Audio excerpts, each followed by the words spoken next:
ओम नमो भगवते वासुदेवाय। आप सभी का हमारे YouTube चैनल पर हार्दिक स्वागत है। आज सुने वैशाख मास में प्रतिदिन सुनी जाने वाली पवित्र कथा बंदरी की कहानी। कहानी पसंद आए तो कृपया चैनल को लाइक सब्सक्राइब अवश्य करें। आइए कथा को श्रवण करते हैं। एक राजा था। वह वैशाख माह में प्रतिदिन ब्रह्म मुहूर्त में उठकर गंगा जी में स्नान करता था। राजा का आदेश था कि मुझसे पहले गंगा जी में कोई भी स्नान नहीं करेगा। राजा जब गंगा जी में स्नान करने जाते तो उन्हें प्रतिदिन शांत जल के स्थान पर हिलता हुआ हलचल युक्त जल दिखाई देता था। तो राजा को संदेह होता था कि निश्चय ही मुझसे पहले कोई प्रतिदिन गंगा जी में स्नान करता है। अतः राजा ने नदी के तट पर पहरेदार बिठा दिए। गंगा जी के तट पर एक वृक्ष था। उस पर एक बंदरिया रहती थी। वह प्रतिदिन राजा के स्नान करने से पूर्व स्नान करके वृक्ष पर चढ़कर बैठ जाती थी। इस प्रकार होते होते पूरा वैशाख माह व्यतीत हो गया, किंतु अंतिम दिन राजा के सिपाही ने देख लिया और उस बंदरिया को पकड़कर राजा के पास ले गए और कहा कि ये बंदरिया आपसे पूर्व प्रतिदिन गंगा जी में स्नान करती है। उधर राजा की प्रतिज्ञा थी कि यदि कोई भी स्त्री मुझसे पूर्व स्नान करती होगी तो मैं उससे विवाह कर लूँगा। इसलिए राजा को बंदरी के साथ विवाह करना ही पड़ा। वैशाख स्नान के पुण्य से बंदरी के गर्भ ठहर गया। 9 मास पूर्ण होने पर बंदरी ने राजा से पूछा कि शिशु जन्म के समय मुझे क्या करना चाहिए। तब राजा ने महल में एक घंटी लगवा दी और बंदरी से कहा कि जब तुम्हें दर्द हो तो उसे बजा देना, मैं संपूर्ण प्रबंध कर दूंगा। राजा की अन्य रानियां भी थीं, उनकी कोई संतान नहीं थी। बंदरी को गर्भ है ये समाचार जानकर अन्य रानियां मन ही मन बंदरी से ईर्ष्या करने लगी और भावी संतान का नाश करने हेतु विभिन्न योजनाएं बनाने लगी।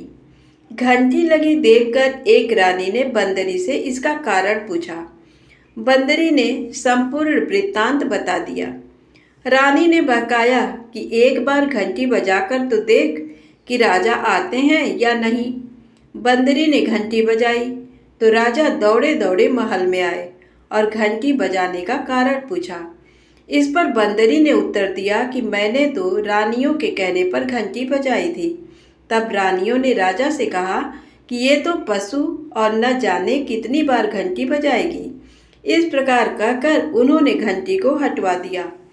कुछ दिनों बाद बंदरी के शिशु जन्म का समय आया तो उसने अन्य रानियों से पूछा कि मैं क्या करूं। तब रानी ने कहा कि तुम आंखों पर पट्टी बांधकर सो जाओ।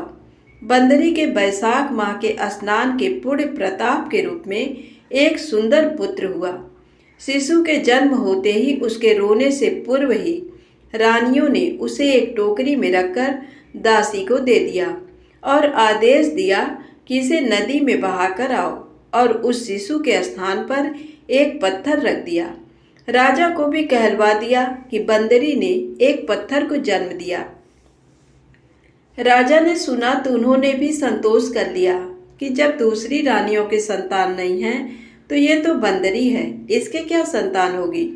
उधर दासी ने उस सुंदर शिशु को नदी में न बहाकर कुम्हार के खंदड़ में रख दिया। दूसरे दिन कुम्हार कुम्हारिन खंदड़ में आए तो वहां एक सुंदर शिशु को रोते हुए देखा। कुम्हार कुम्हारिन भी निसंतान थे। उन्होंने उस शिशु को अपने लिए भेजी गई भगवान की भेंट माना और बड़े प्रेम से शिशु का पालन पोषण करने लगे। कुछ बड़ा होने पर बालक को ये ज्ञात हुआ कि वह रानी बंदरी का पुत्र है, जिसको रानियों ने मरवाना चाहा था। एक दिन वह बालक कुम्हार के बनाए हुए मिट्टी के हाथी घोड़े लेकर पनघट पर जा बैठा और दासियों को देखकर कहने लगा कि आओ रे मेरे मिट्टी के हाथी घोड़े पानी पियो। जब दासियों ने ये बात सुनी तो वह हंसने लगी और बोली, अरे मूर्ख, कभी मिट्टी के हाथी घोड़े भी पानी पीते हैं क्या। इस पर उस बालक ने कहा, कि कभी बंदरी के भी पत्थर जन्म लेता है क्या? उस बालक की ये बात दासियों ने जाकर महल में कही। तब रानियों ने दूसरे दिन विष मिलाकर लड्डू भेज दिए।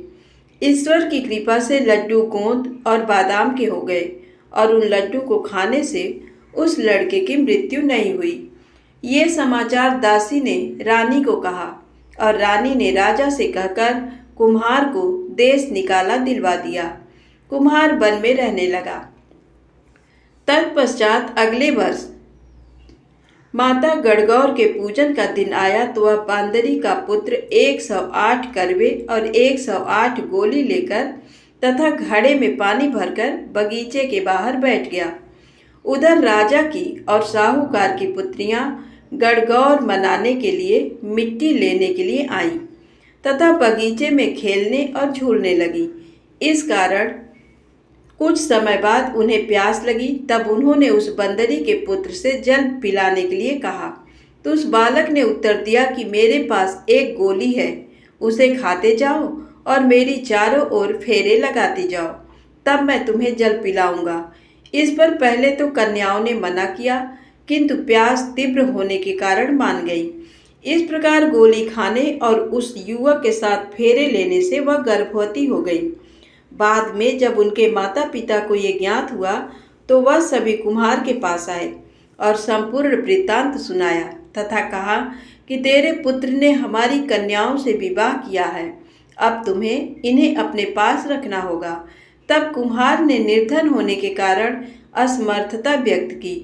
2 कन्याओं के माता पिता ने बहुत सारा धन देकर अपनी कन्याओं को कुम्हार के घर विदा किया और कुम्हार के घर 108 बहुएं आ गईं और कालांतर में उनके 108 ही पोते हो गए।